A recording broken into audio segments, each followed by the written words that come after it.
Ya, kita tentu dengan kejadian kemarin kita melayangkan surat protes langsung.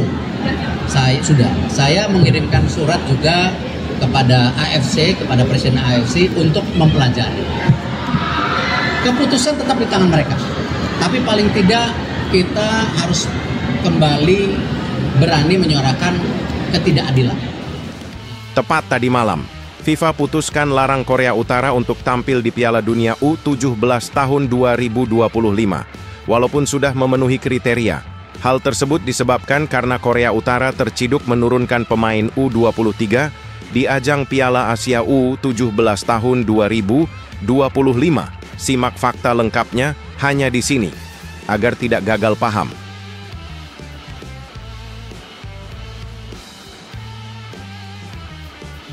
Bikin geger, PSSI resmi tolak kirim pemain bintang timnas Indonesia untuk lawan Manchester United di ASEAN All Stars duel akbar di depan mata malah ditinggal, skuad Garuda pilih. Fokus total demi tiket ke Piala Dunia.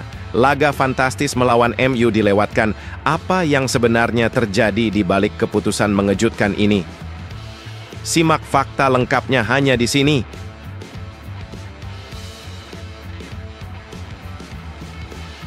Gempar, Thailand tiba-tiba dicoret sebagai tuan rumah Piala AFF U23.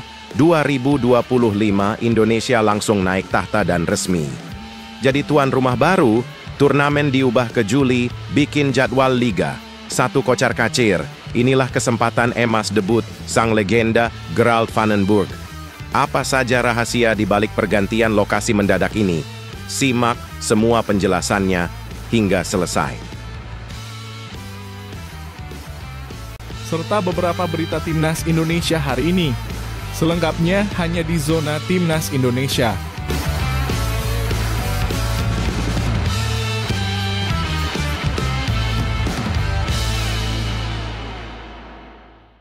Sebelumnya jangan lupa subscribe channel ini supaya tidak ketinggalan berita Timnas Indonesia.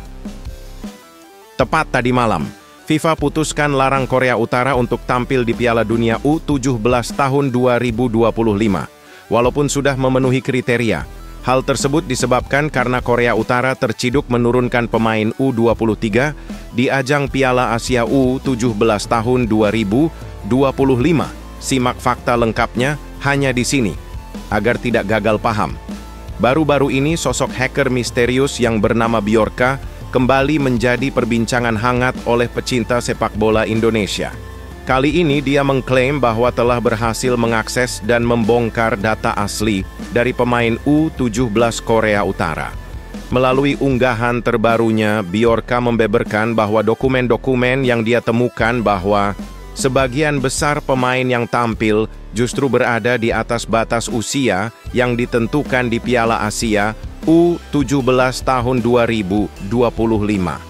Beberapa pemain bahkan sudah menginjak usia 23 tahun, padahal batas usia dalam turnamen ini adalah pemain di bawah umur 17 tahun.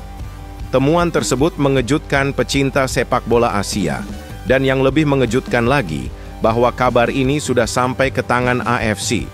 Setelah melakukan penelusuran dan verifikasi awal, AFC tak akan tinggal diam dan akan mengambil tindakan tegas sebagai bentuk penegakan disiplin.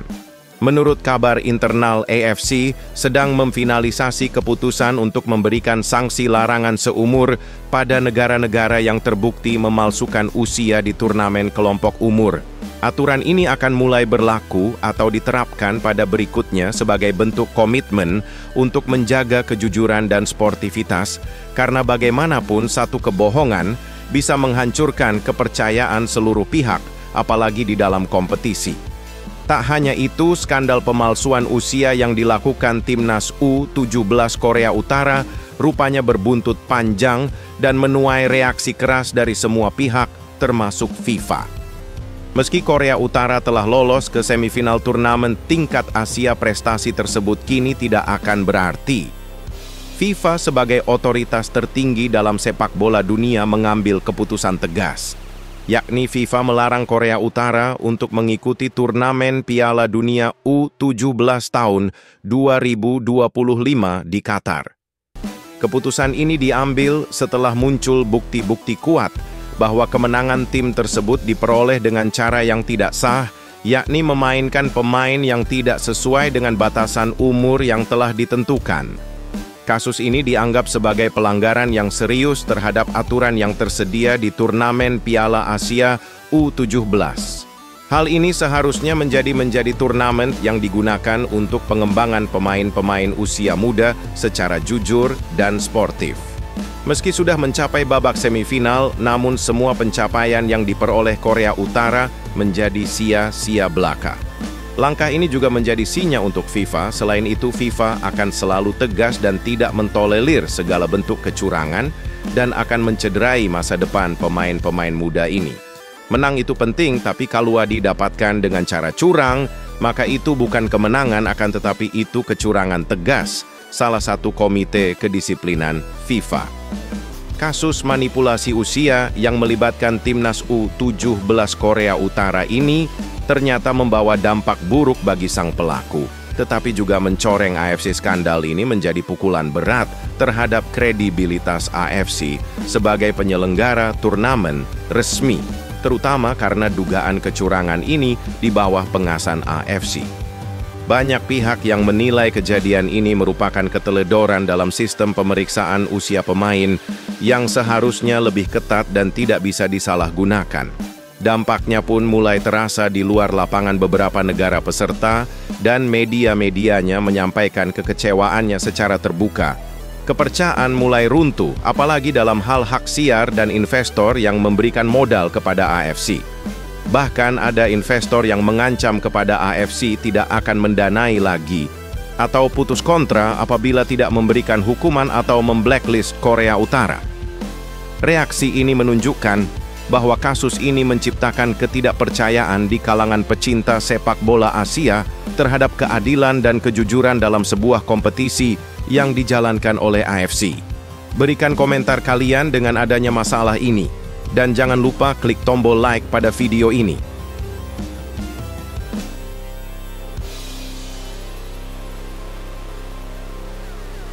Bikin geger, PSSI resmi tolak kirim pemain bintang timnas Indonesia untuk lawan Manchester United di ASEAN All Stars. Duel akbar di depan mata malah ditinggal, skuad Garuda pilih.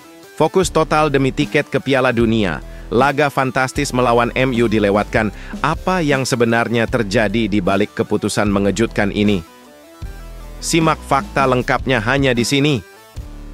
Dalam sebuah keputusan yang mengguncang jagat sepak bola Asia Tenggara, PSSI secara resmi menyatakan bahwa mereka tidak akan mengirimkan pemain-pemain kunci timnas Indonesia untuk memperkuat tim ASEAN All Stars dalam pertandingan spektakuler melawan raksasa Liga Inggris, Manchester United, yang akan digelar di Stadion Megah, Bukit Jalil, Kuala Lumpur, pada 28 Mei 2025. Sementara negara-negara tetangga dengan semangat membara telah lebih dulu merilis daftar jagoannya untuk menghadapi setan merah, Indonesia justru memilih jalan berbeda. Tidak satu pun pemain inti timnas akan tampil dalam laga eksibisi yang sudah dinanti-nanti jutaan pasang mata. Alasannya, jadwal laga timnas Indonesia yang super padat dan benar-benar genting. Ya, skuad Garuda bakal menghadapi 2 pertandingan penentuan hidup mati di ronde ketiga kualifikasi Piala Dunia 2026. Menghadapi 2 kekuatan besar, Tiongkok pada 5 Juni dan Jepang pada 10 Juni. Pertandingan ini bukan sekadar laga biasa, melainkan pertaruhan terakhir menuju panggung paling prestisius dalam dunia sepak bola, Piala Dunia. Berbeda dengan negara-negara ASEAN lain yang hanya berlaga 1 kali di babak kualifikasi Piala Asia 2027, timnas Indonesia harus tampil 2 kali dalam kurun waktu 5 hari, dan dua-duanya lawan berat. Tidak heran jika PSSI menegaskan bahwa mereka akan menyimpan tenaga dan strategi terbaik demi meraih mimpi besar tampil di pentas dunia. Terkonfirmasi, tidak ada pemain kunci Indonesia yang akan memperkuat ASEAN All Stars untuk menghadapi Manchester United, tulis Southeast Asia Goal dalam laporan yang langsung viral. Mereka menyebutkan bahwa bentrokan jadwal yang tak bisa ditawar menjadi alasan utama absennya bintang-bintang Garuda. Hingga kini, belum ada kejelasan siapa yang akan dikirim PSSI untuk sekadar menjadi simbol kehadiran Indonesia dalam laga tersebut. Namun, sejumlah nama mulai mencuat ke permukaan. Dua sosok yang diprediksi bakal mewakili Indonesia adalah Asnawi Mangkualam, sang bek tangguh, dan Muhammad Ferrari, pemain muda penuh potensi. Asnawi yang sebelumnya tidak dipanggil dalam laga kontra Australia dan Bahrain, kini berpeluang tampil kembali dan bahkan bisa saja bentrok langsung dengan wonderkid Manchester United, Alejandro Garnacho, dalam duel adu gengsi yang tetap panas meski bernuansa persahabatan. Sementara Ferrari, yang hanya menjadi pelapis dalam laga sebelumnya, bisa jadi akan diberi panggung penuh untuk unjuk gigi. PSSI kini menaruh seluruh harapan bangsa pada bulan Juni 2025, bulan yang akan menentukan arah sejarah sepak bola Indonesia. Demi mewujudkan mimpi besar lolos ke Piala Dunia, mereka rela melepas gemerlap sorotan internasional saat setan merah datang ke Asia. Sebuah langkah berani, penuh risiko, namun menyimpan potensi emas yang luar biasa. Berikan komentar kalian.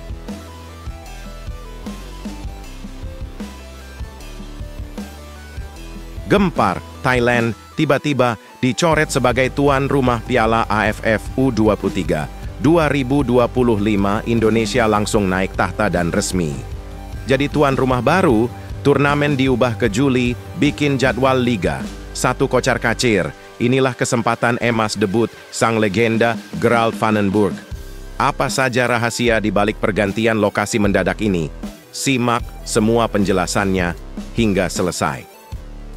Dalam sebuah kejutan yang menggetarkan jagat sepak bola Asia Tenggara, Thailand resmi dicoret sebagai tuan rumah Piala AFF U23 2025. Ya, kamu tidak salah dengar. Status tuan rumah yang sebelumnya dipegang Thailand langsung dilucuti, dan kini bendera merah putih berkibar gagah sebagai pengganti.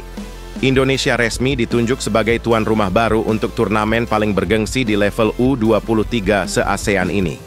Kabar sensasional ini pertama kali diumumkan lewat akun Instagram ASEAN Football dan seketika menyulut antusiasme luar biasa dari para pencinta sepak bola tanah air. Turnamen yang semula dijadwalkan berlangsung pada Agustus 2025 pun ikut bergeser. AFF mengambil keputusan kilat, Piala AFF U23 2025 bakal digelar lebih awal, yakni pada 15 hingga 31 Juli 2025. Langkah dramatis ini tentu membawa konsekuensi besar. Agustus sebelumnya dianggap bermasalah karena bentrok dengan kick-off kompetisi domestik di banyak negara ASEAN, termasuk Liga 1 Indonesia yang akan mengawali musim 2025-2026. Akhirnya, demi menghindari kekacauan jadwal dan menjaga kualitas turnamen, AFF memindahkan semuanya dari negara sampai tanggal. Meski PSSI belum mengeluarkan pernyataan resmi ataupun mengumumkan kota mana yang akan menjadi panggung megah turnamen ini, antusiasme publik sudah meledak-ledak. Apalagi Gerald van den Burg, sang legenda Belanda yang kini menakodai timnas U23 Indonesia, diyakini akan melakoni debut resminya sebagai pelatih kepala di ajang ini. Turnamen ini bisa jadi menjadi panggung awal kesaktian sang juru taktik dalam membentuk Garuda Muda menjadi pasukan tempur yang siap menantang Asia. Tak hanya itu, tahun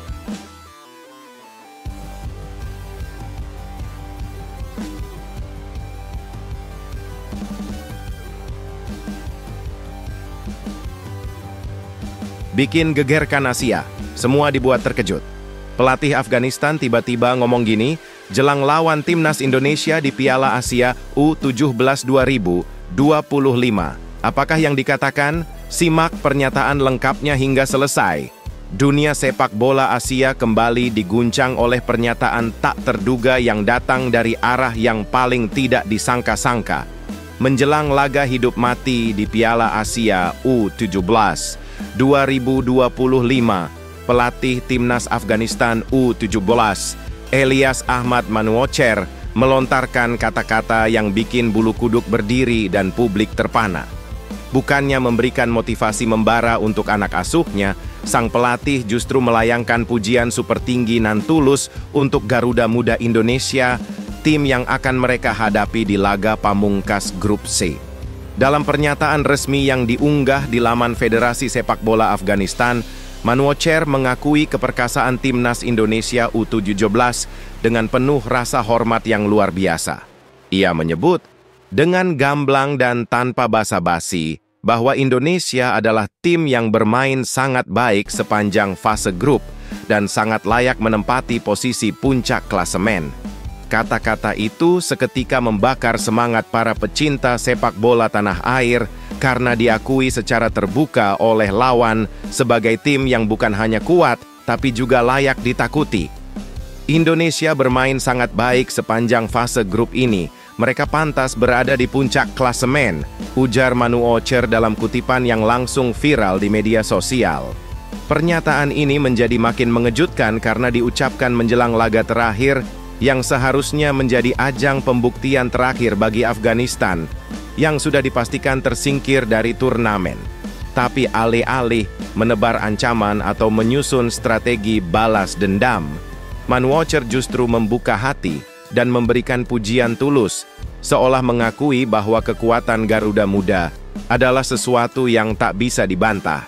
Apakah ini bentuk sportivitas murni atau mungkin taktik psikologis yang dibungkus manis untuk mengalihkan perhatian?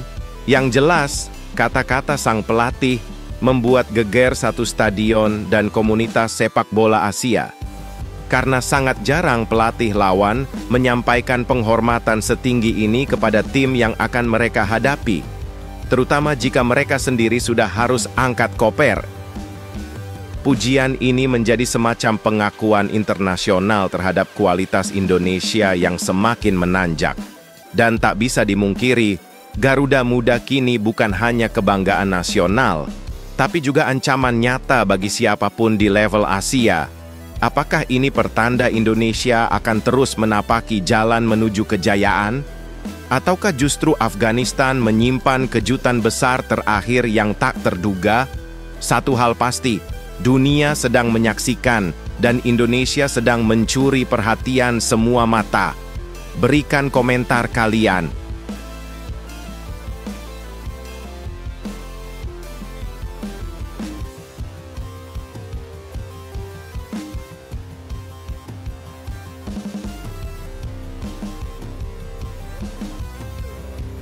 Baru muncul, Fakhri Husaini tiba-tiba angkat bicara usai Indonesia U17 lolos ke Piala Dunia 2025, ucapannya mengejutkan. Semua orang, netizen heboh karena ada kalimat yang tercium seperti sindiran pedas. Tapi elegan, apakah itu? Simak fakta lengkapnya hingga selesai. Langit sepak bola Indonesia kembali bersinar dengan terang benderang, dan kali ini sorotan tertuju pada momen paling emosional yang mengguncang hati jutaan pecinta Garuda Muda. Setelah kemenangan spektakuler 4-1 atas Yaman di laga krusial Grup C Piala Asia U17 2025 yang digelar di Prince Abdullah Al Faisal Stadium, Jeddah pada Senin 7 April 2025, Timnas U17 Indonesia resmi mengamankan 1 tiket emas ke Piala Dunia U17 2025 di Qatar. Namun, suasana gegap gempita ini tiba-tiba dihiasi oleh pernyataan mengejutkan dari Fakhri Husaini, mantan pelatih Timnas U19 Indonesia yang dikenal dengan gaya bicara blak-blakan dan analisis tajamnya. Saat publik larut dalam euforia, Fakhri tiba-tiba muncul ke permukaan dengan komentar yang membuat banyak orang terperangah. Sebuah kalimat yang terdengar manis di permukaan, tapi menyimpan nuansa tajam di antara jeda, katanya. Dalam pernyataannya, Fakhri mengapresiasi kinerja Nova Arianto, pelatih Timnas U17 saat ini, yang dianggap berhasil membawa tim muda Indonesia menembus turnamen dunia melalui jalur kualifikasi, bukan lewat tiket kehormatan sebagai tuan rumah seperti pada edisi 2023. Tapi di balik apresiasi itu, terselip nada yang membuat netizen bertanya-tanya, apakah ini pujian tulus atau sindiran halus? Fakhri menilai lolosnya Indonesia kali ini bukan cuma soal kemenangan di atas lapangan, tapi juga soal pembuktian kualitas kepelatihan dan arah pembinaan yang lebih terarah. Banyak yang menyimpulkan bahwa pernyataan ini adalah bentuk dukungan, namun tidak sedikit pula yang menganggapnya sebagai kode keras terkait masa lalu ketika ia sendiri menangani tim muda Indonesia, namun tak diberi cukup waktu dan dukungan untuk mencetak prestasi serupa. Yang membuat momen ini makin dramatis adalah kenyataan bahwa kemenangan atas Yaman bukan hanya sekadar kemenangan biasa. Itu adalah kemenangan yang mencatat sejarah, mengguncang klasemen, dan sekaligus membungkam keraguan terhadap generasi emas baru Garuda Asia. Nova Arianto sukses membawa timnya tidak hanya ke perempat final Piala Asia U17, tapi langsung melompat ke panggung dunia, ke Qatar 2025. Sebuah pencapaian yang bikin mata berkaca-kaca dan dada membuncah bangga. Kini, dengan komentar Fakhri yang sedang viral itu, suasana kemenangan Indonesia menjadi semakin panas dan penuh teka-teki. Apakah ini sekadar testimoni atau awal dari diskusi panjang soal masa lalu, masa kini, dan masa depan sepak bola muda kita? Yang pasti, perjalanan timnas U17 Indonesia baru saja memasuki babak meganya. Berikan komentar kalian.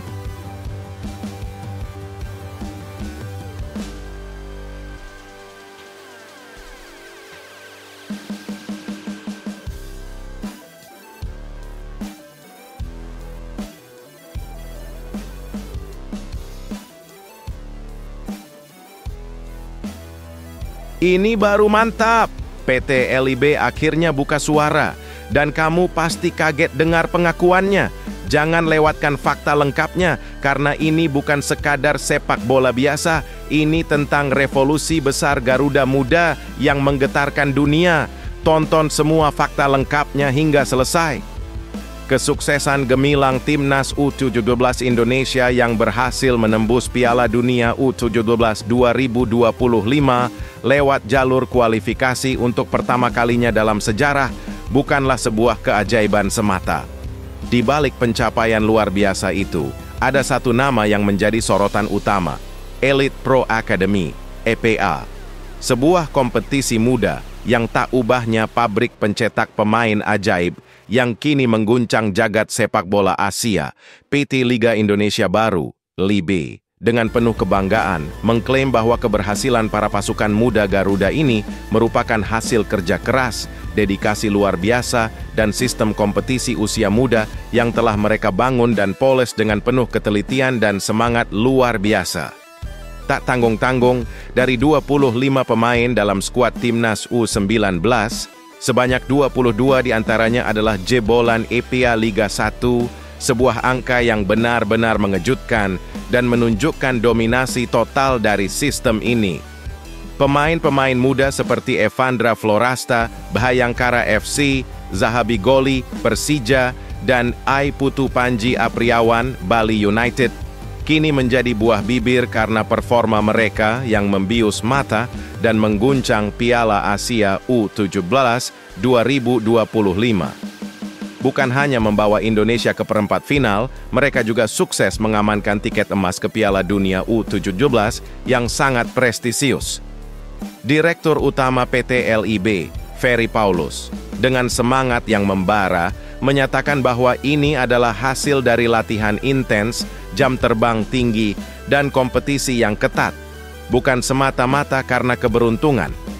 Bahkan, ia menegaskan bahwa EPA bukan sekadar kompetisi biasa, melainkan sebuah panggung pembentukan karakter dan ketangguhan mental para pemain muda Indonesia.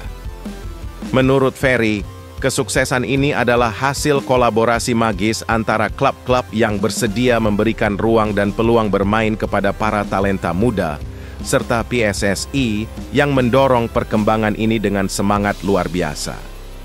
Ini bukan hanya soal liga, ini soal sistem yang saling terhubung dan saling menguatkan, ujarnya dengan penuh keyakinan. PT LIB pun tak ingin berpuas diri. Mereka sudah menyiapkan berbagai langkah spektakuler untuk meningkatkan kualitas EPA ke level yang lebih tinggi lagi. Mulai dari memperpanjang durasi kompetisi, memperluas partisipasi klub dari Liga 2, hingga mewajibkan klub-klub Liga 1 memiliki tim EPA. Tak hanya itu, Liga 2 pun akan diwajibkan memiliki tim U20, U15, dan U16 mulai musim depan, menjadikan Indonesia salah satu negara dengan piramida pembinaan pemain muda paling aktif di Asia Tenggara. Dengan sistem yang terus disempurnakan, PT LIB optimis bahwa Indonesia akan terus menelurkan generasi emas yang siap bersinar tak hanya di Asia, tapi juga di panggung dunia. Siap-siap saja, karena era keemasan sepak bola Indonesia sedang dimulai. Dan kita semua jadi saksi hidupnya. Berikan komentar kalian.